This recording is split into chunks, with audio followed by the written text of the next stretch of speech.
Okay, guys, I decided to do this vlog on chapter 9.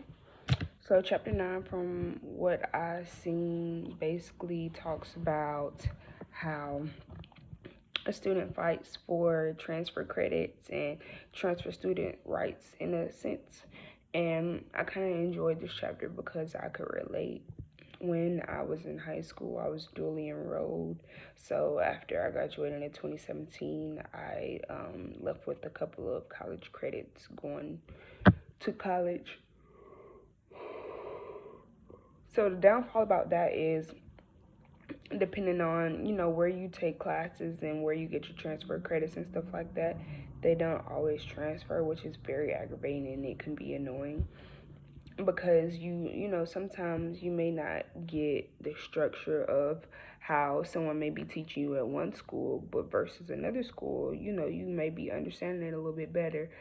And that's where you may be comfortable at taking classes. Because, for example, like right now, currently, I am a transient student. I'm taking classes at KSU and at Valdosta State. But I can honestly say, since they're both state schools, Georgia state schools, they're, pretty much the same curriculum. There's minor differences, but there's nothing majorly different about each one.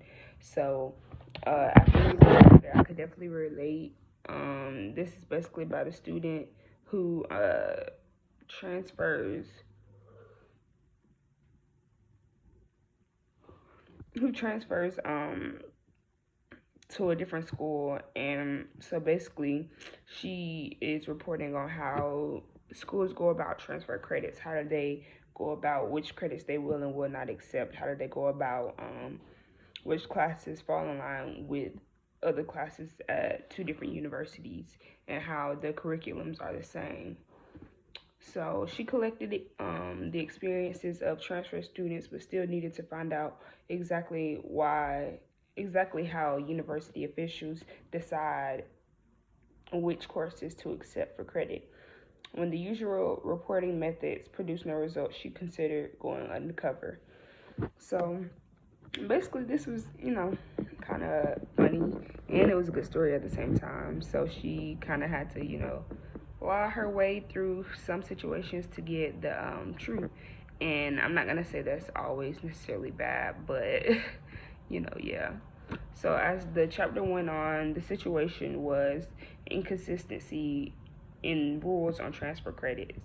So Lauren Sagna, a sophomore at Central State University, was per term when she switched her major to journalism and discovered that a math course she'd taken would no longer count as a core requirement. When she complained to other students, they told her about their own difficulties with transfer credits. The problem seemed far worse for students transferring from other schools than Central State students who, like Sagona, were simply changing majors. See, at first, I guess I missed that part. I didn't know she was only changing her major within that same school. That's even worse. Like, why is that such an issue to want to change your major in school? Because sometimes you may not feel like you can do your best at whatever your major may be. I feel like there should always be room for error, and there should always be room for change when it comes to changing, your major within your own school. Because I, for one, I've only changed my major once, but I did change my major because I'm not the best test taker. So I took the GACE my freshman year, second semester, and I only missed each section by like maybe 1 or 2 points, but that in itself discouraged me from doing anything else, related to education and everything like that, because my mom's an educator and I kind of want to follow in her footsteps. But once the GACE discouraged me, no more education field. I've always thought about going back, but yeah. So basically, after Sagona kept going through her battles with trying to find information on sources from transfer students and students who have transfer credits and different things like that, she interviewed academic counselors at Central State and Kilpatrick Community College and spoke with transfer students again to double check their information. So after this, she continued to, build her case and everything to then eventually take to the Board of Central State. So overall, I enjoyed reading this chapter. It was definitely relatable because as a transfer student, I definitely think transfer credits could be gone about a different way. Because if I've already taken the class in a sense and I've already paid for it at another institution, I'm not coming to a different university to pay for it again.